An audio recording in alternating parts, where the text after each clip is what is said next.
locations.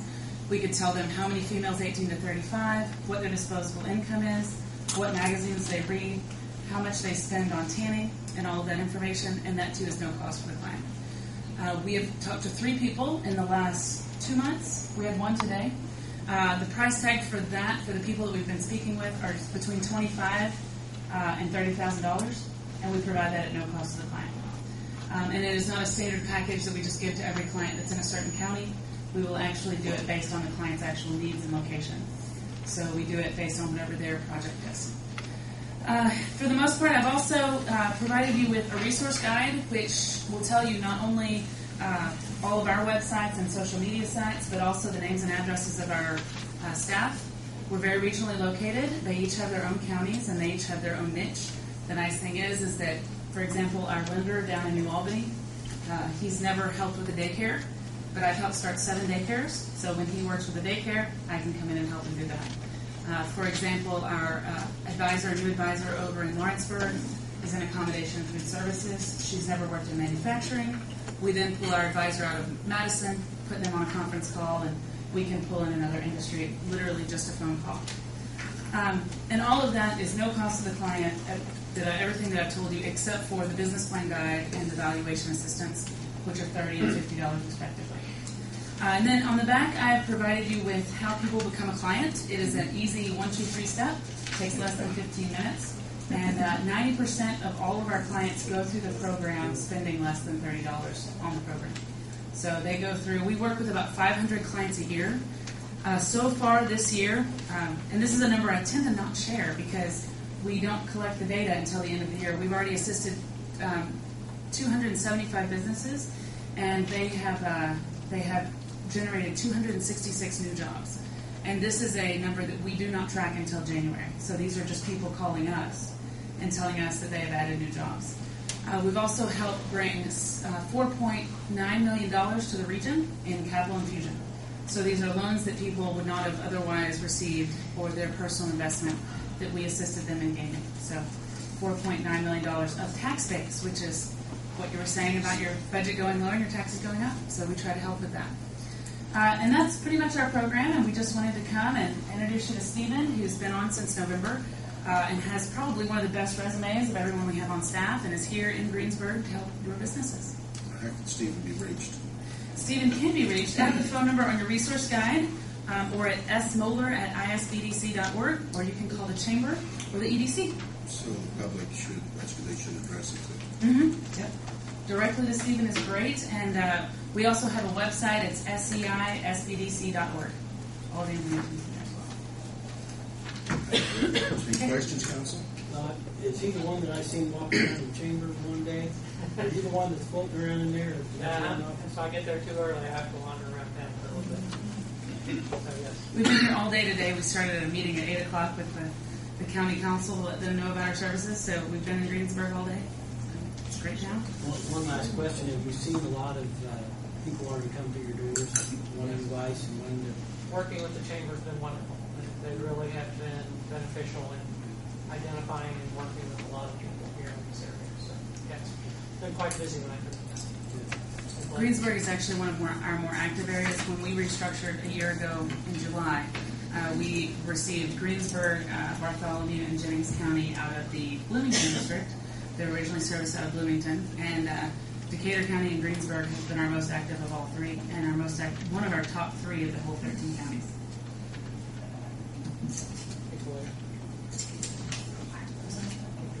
Oh, I thought I'd already said it. I'm sorry. My name's Blair Bernard with the Small Business Development Center. Any other questions? Thank you, Blair. Thank you so much.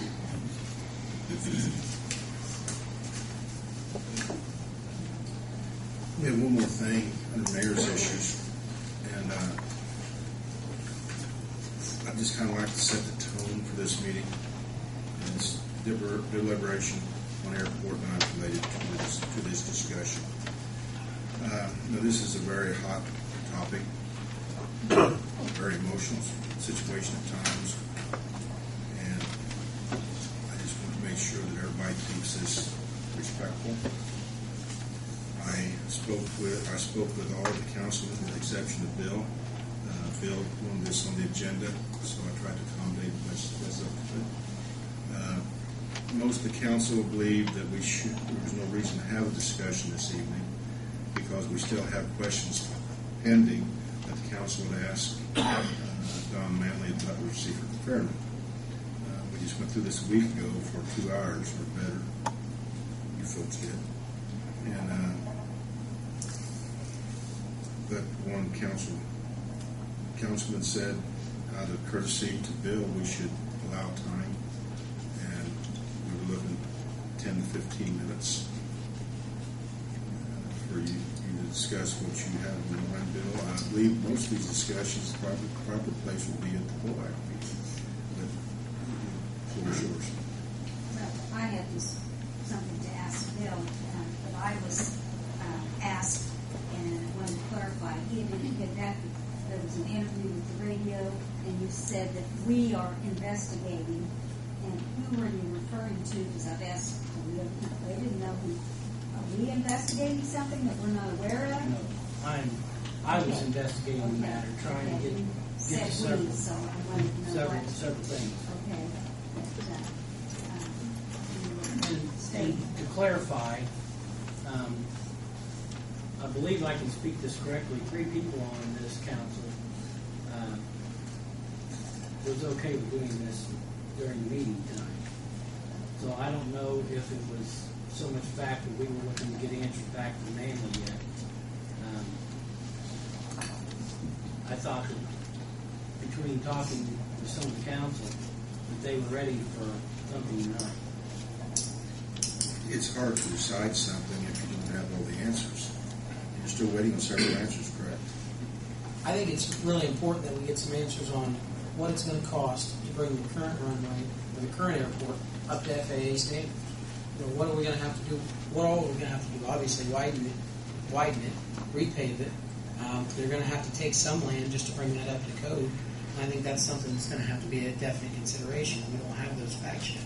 Right, They have because to they were redo the- estimating that it would be $1 million, but it's going to be more than that because of the And other things that that's happen. just to bring it up to code. Then they have to redo the airport layout plan. Then they have to redo the environmental study, and all those costs have to be figured as well, because all that has to be done because the current airport layout plan and the current environmental study were done for the expanded airport, so they have to redo those.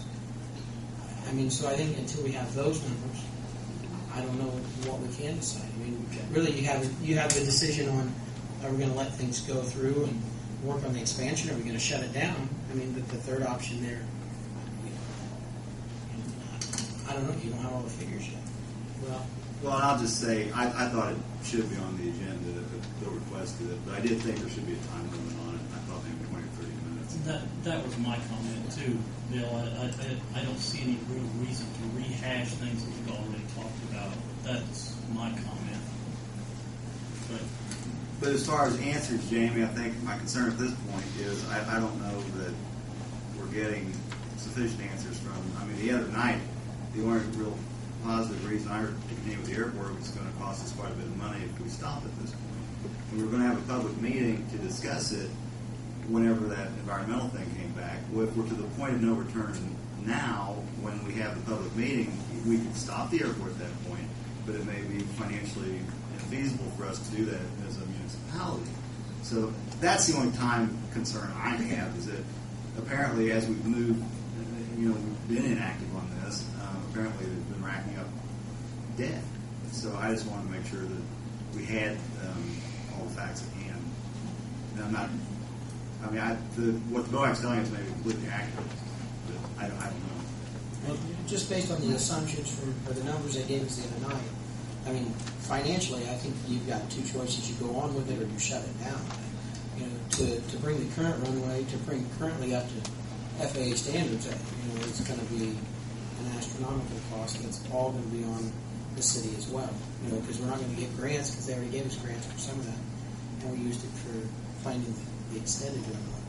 So I think what we heard the other night was from the attorney for BOAC, and we heard from the engineer. Both stand to gain from whatever happens with that airport, no matter what. I mean, we don't have an outside opinion, period, on what needs to be done, what doesn't need to be done. The reason I called the meeting tonight was to have a little bit of